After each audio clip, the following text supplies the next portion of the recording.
जो last video में हमने डिस्कस किया था कि प्राइवेट कंपनी में क्या क्या कंप्लाइंसेस रहते हैं थ्रू आउट द ईयर, तो उसमें आपको मैंने एक ओवरव्यू दिया था।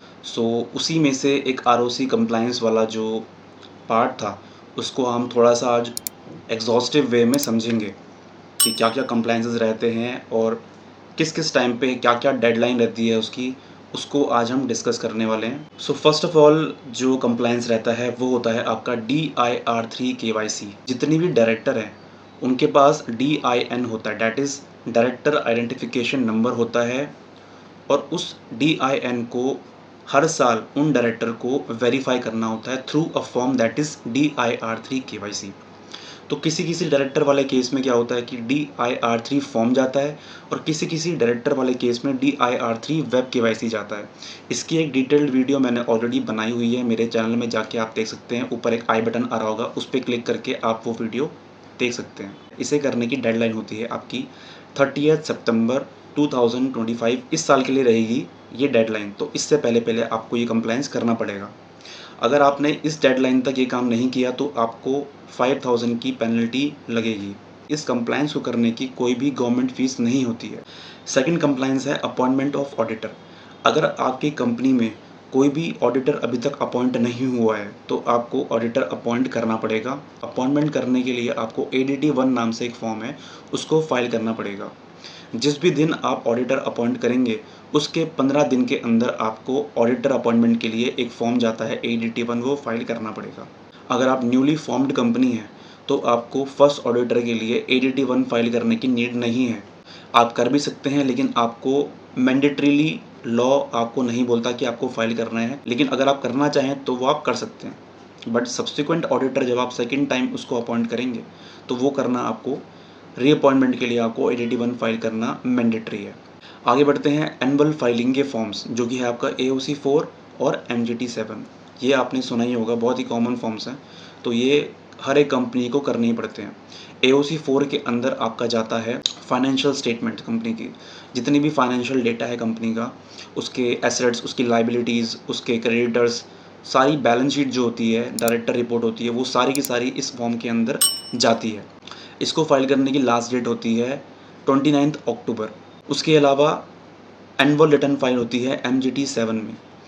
MGT7 जो होता है वो अदर देन स्मॉल कंपनीज़ के लिए होता है, वैसे ही MGT7A जो होता है वो स्मॉल कंपनीज़ के लिए होता है। बात एक ही है बट फॉर्म डिफरेंट है।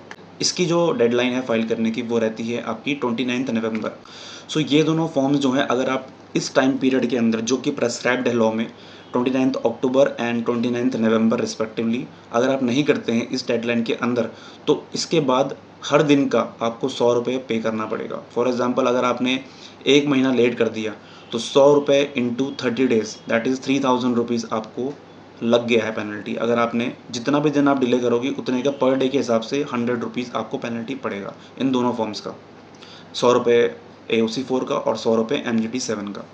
MSME फॉर्म 1 नाम से एक फॉर्म इंट्रोड्यूस करा था मिनिस्ट्री ऑफ कॉर्पोरेट अफेयर्स ने। तो इस फॉर्म के हिसाब से आपको हाफ ईयरली रिटर्न फाइल करनी पड़ती है अगर आप डील करते हैं किसी भी MSME से। MSME मतलब माइक्रो स्मॉल और मीडियम एंटरप्राइजेस जो एक्ट है, उसके अंदर अगर कोई भी माइक्रो या फिर स्मॉल एंटरप्राइजेस हैं, उनसे अगर आप डील कर रहे हो, डील करते हुए आपने कोई सप्लाई उनसे ली है या कोई सर्विसेज आपने उनसे ली है, जिनके रिस्पेक्ट में आपने उनका जो अमाउंट बनता है, जो उनकी फ़ीस है, वो आपने पे नहीं करी है with in due time that is 45 days. अगर आपने 45 डेज़ के अंदर उनकी पेमेंट नहीं करी तो आपको इस फॉर्म के अंदर उस MSME की रिपोर्टिंग करनी पड़ती है कि आपने इस माइक्रो एंटरप्राइजेज़ या फिर इस स्मॉल एंटरप्राइजेज़ से ये गुड्स या फिर ये सर्विसेज ली थी जिसके रिस्पेक्ट में आपने 45 डेज़ के अंदर पेमेंट नहीं कर पाए, और उसका आपको उसके अंदर रीज़न भी देना पड़ता है। तो ये आपको हाफ ईयरली बेसिस पे रिपोर्टिंग देनी पड़ती है। अप्रैल से लेकर सितंबर तक की रिपोर्टिंग होती है, उसके बाद अक्टूबर से लेकर नेक्स्ट ईयर के मार्च तक की रिपोर्टिंग होती है। तो विद इन जैसे ही आपका हाफ ईयर एंड हुआ उसके 1 मंथ के अंदर आपको वो रिपोर्टिंग करनी पड़ती है। और 1 मंथ का मतलब क्या हो गया, 30 अप्रैल या फिर 31 अक्टूबर, ये आपकी डेट पड़ती है हाफ ईयरली। तो इन डेट्स के अंदर आपको, इससे पहले पहले, इन डेट से पहले पहले आपको ये फॉर्म फाइल करना रहता है। इसके बाद हम बात करते हैं फॉर्म DPT-3 के बारे में। सो ये जो फॉर्म होता है, ये फॉर्म हर एक एंटिटी को फाइल करना पड़ेगा, हर एक प्राइवेट कंपनी को फाइल करना पड़ेगा, जो कि लोन लेती है किसी भी पर्सन से, या फिर सिक्योरिटी डिपॉजिट लेती है, या फिर किसी भी तरह से कोई भी तरह का अमाउंट लेती है, या एडवांस लेती है, लोन लेती है, कोई भी तरह का अमाउंट अगर लेती है, तो ये फॉर्म उसको फाइल करना पड़ेगा। लेकिन अगर आपकी कंपनी ने कोई भी किसी भी तरह का अमाउंट नहीं ले रखा, तो आप पे ये फॉर्म एप्लीकेबल नहीं होगा, आपको ये फॉर्म फाइल करने की नीड नहीं है, और इसकी डेडलाइन रहेगी 30 जून 2025। और एक बात, ये जो DPT-3 फॉर्म है, ये फॉर्म NBFCs के लिए एग्जेम्प्ट है। अगर आप NBFC हो तो आपको ये DPT-3 फॉर्म फाइल करने की नीड नहीं है, या फिर आप बैंकिंग इंस्टीट्यूशन हो, कोई भी बैंक हो या फाइनेंशियल इंस्टीट्यूशन हो, तो आपको ये DPT-3 फाइल करने की नीड नहीं है, क्योंकि लॉ में आपको इन कंपनीज़ को, इन बैंक्स को, इंस्टीट्यूशंस को एग्जेम्पशन दे रखी है। अब हम बात करते हैं बिजनेस कमेंसमेंट फॉर्म का। अगर आप एक न्यूली फॉर्म्ड कंपनी हो, सो आपको एक वन टाइम कंप्लायंस करना पड़ता है, दैट इज़ बिजनेस कमेंसमेंट के लिए आपको एक फॉर्म फाइल करना पड़ता है, INC-20A। सो आपको ये फॉर्म फाइल करना पड़ेगा with in 180 days of incorporation.